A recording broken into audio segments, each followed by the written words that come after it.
Hello，咋吧？大家最近是不是都在看球？作为一个流行符号考古博主，今天就想和大家聊一聊球衣。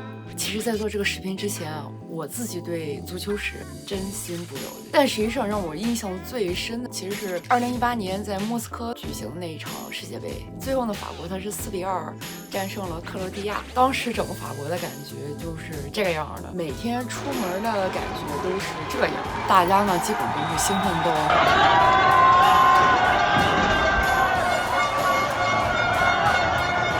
聊到足球啊，我首先就是会想到咱们的蹴鞠。发现特别有意思的一点，怎么说踢足球是用踢或者是用蹴这个动词，而英语啊或者是法语里面，它其实上都是用玩这个动词 play soccer、do your football。蹴鞠的这个产生其实有很多说法，其中有一种呢是这个军训说。直到战国，蹴鞠其实是军训的一种，为了这个锻炼身体啊，还有这个团队的这个协作能力。然后咱们这个蹴的花样越来越多了以后呢，它就慢慢变成了一种游戏。那欧洲呢？其实古罗马帝国时期有个叫 Arpastum 的古代集体运动，其实更加类似现在的这个橄榄球。这个词啊，希腊词源可以想到。Karpazin 那这个意思呢，就是拔出、扯掉。所以呢，它这个游戏的灵魂，法语里面的解释是 "disher avec force"， 大力撕碎。这些词啊，其实可以基本的能看出，无论是用脚啊，还是用手，对于怎么用球这个初始看法，都有其比较独特的目的和界定。聊回球衣啊。也就是装备，俗称第4法则，法语里面是 loi get。说起对这个球衣的初印象啊，其实就是小时候看了《寻秦记》里边的蹴鞠比赛。现在再去看这个电视剧啊，真的是觉得里面的这个美术组啊、道具组真的是太用心了。虽然有很多现代玄幻的元素在里面，但还是可以看得出做了很多的功课。古代啊，无论是用什么方式去蹴鞠，在装备上其实就已经考虑到用颜色或者是一些配饰来区分不同的队伍。之后呢，我又默默的又刷了一遍《寻秦记》。我想象一下啊，如果让 C 罗和梅西跟项少龙一组，感觉应该那个场面挺妙的。到了后近代欧洲，特别是18世纪中后期，刚开始其实没有什么正规的球衣，大家也就是穿一些其他运动服来参加这个比赛。总之呢，是怎么方便比赛怎么穿。然后是18世纪维多利亚时期的时候，英格兰足球总会成立以后，才渐渐有了一些比较规范的穿法。直到19世纪初，门将和球员球衣颜色有了区别，但当时的球衣还是遵从基督教风格，朴素节制，基础色，黑白条。足球这个运动从英国的这个学院派慢慢进入到了这个大众的视野里。其实当时很多工厂都用足球这个运动来进行团建。之后啊，足球变得更加规范化、专业化、国际化，当然装备也变得越来越商品化。球衣啊，更加的有这个国家啊、地域啊、团体啊等等的这些个体性特色。当然也有之后给球员这种量身定做的球衣，还有咱们之后要聊的这个流行密码。慢慢的呢，是为了这个增加球迷的这个观感，有了更多的颜色和颜色之间的组合，但也基本是围绕红白蓝。衣服的这个布料呢，也是从麻布汗衫，然后换成了棉布汗衫。球衣号呢，其实也是30年代的时候才慢慢加上的。二战以后呢，这个球衣的风格呢，也渐渐的开始进入这个时尚的轨道了。当时50-60年代的时候，不是兴那个 preppy 风格吗？所以当时的球衣其实就很受那个风格的影响，特别是那个 V 字领球衣上，除了有那个足协的标志，实际上整体还是很简单的。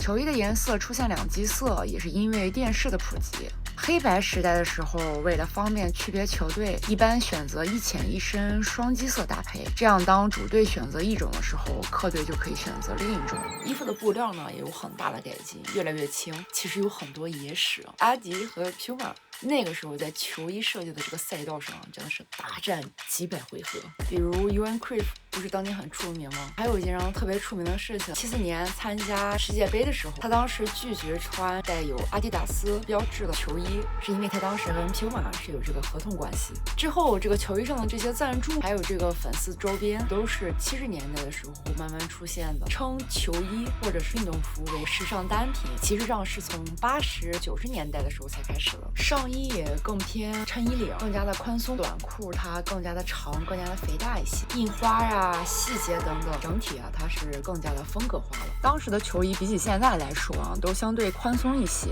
到了2000年的时候，衣服的版型改得更加的合身，其实啊是考虑避免球员之间抓住不放的现象，但球衣还是随着时代紧追时尚的脚步。其实能多多少少看出当时流行绿披风和 power dressing 等风格的这些影响，也能看出那个寻找自我风格年代的影子。比如最近海外抖音比较火的 Blocker 伙计盒风格 Vintage replica football tops, baggy or straight-leg jeans, often Levi's, and mainly Adidas trainers. 基本上的搭配呢是球衣、牛仔裤加运动鞋，之外呢可以再添加一些其他的单品。当然啊，现在的这个球衣它不只是一件简单的球衣，可以说它是社会现象的一面镜子。首先从这个球衣本身来说，它的这个选材、用料和这个设计，还有球衣上这所有的这些 logo、球员的名字和球衣号这些，其实就是体现了各种品牌跟品牌之间的合作的集合体，也是某种文化、精神、政治、经济等等的一种体现。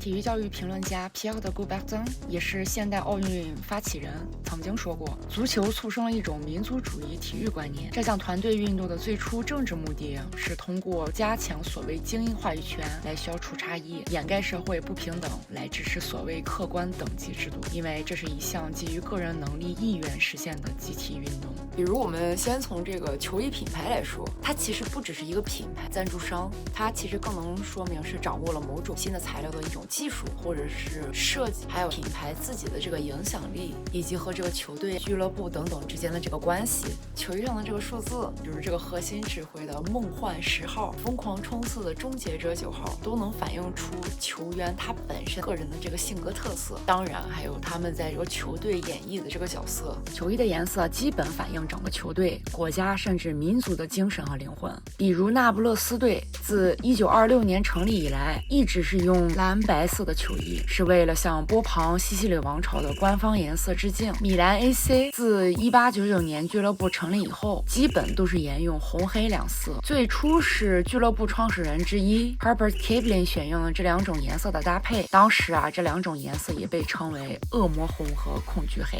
球衣上的球员名，还有这上面俱乐部的 logo， 可想而知承载了多少粉丝们的期望啊！巴黎圣日耳曼2021年把梅西的球衣卖了120万件，耐克和尼日利亚队合作的 Nature 系列3分钟就卖了300万件。那更不用说球衣上那些琳琅满目的赞助商爸爸们，都是自带气氛组的流动广告牌，那都是满满的期待啊！球衣和球员的行为，从2004年开始，考虑到了这个赛事、文化、政治等一些因素，球员进球后，只要把衣服掀过头或者是脱了，那就要吃黄牌警告。球衣它其实就像欲望本身，也同时是把欲望输出到4面8方的一种媒介。足球和时尚就像一个人也像俩兄弟，一想到收藏球衣，自然而然就会想到这个奢侈品和艺术品。总之，球衣上的这个创意，或者是通过球衣进行文化输出，那真的是层出不穷。这里也举几个近年的例子。2011年，自从卡塔尔买下巴黎圣日耳曼以后，感觉足球又成功打入了时尚界。法国品牌 Gaucher1718年春夏 Trois Paradis 和巴黎圣日耳曼之间的合作 Dolce Gabbana 1617秋冬 NSS Les Vêtements de Football 系列 Balenciaga 2021年秋冬，用虚构的球队、球员和球衣呈现赢球的荣耀。还有受到街头足球文化启发，阿姆斯特丹本土品牌 Daily Paper 与 Ajax 队和阿迪达斯共同推出了一条运动鞋。再比如就我自己身上的这件大呢，其实是好几年前在古着店淘的98年世界杯法国夺冠之后的这个纪念款，所以它这个 logo 呢就是吉祥物 Fotis 小鸡手里抱了一个酸奶，背后呢还有一大行他们家的标语，官方指定新鲜奶。反正是我现在基本一穿这件衣服，身边人呢就会问我，哎，有点酷，你今天喝奶了吗？你今天喝奶吗？你今天喝奶吗？所以你今天喝奶了吗？好，最后祝大家友谊第一，比赛第二。为了把球衣这件事情简单易懂的讲出来，干了很多资料，所以大家不要忘记3连，给我更多的动力哦。谢谢大家观看，下次见喽，ciao ciao。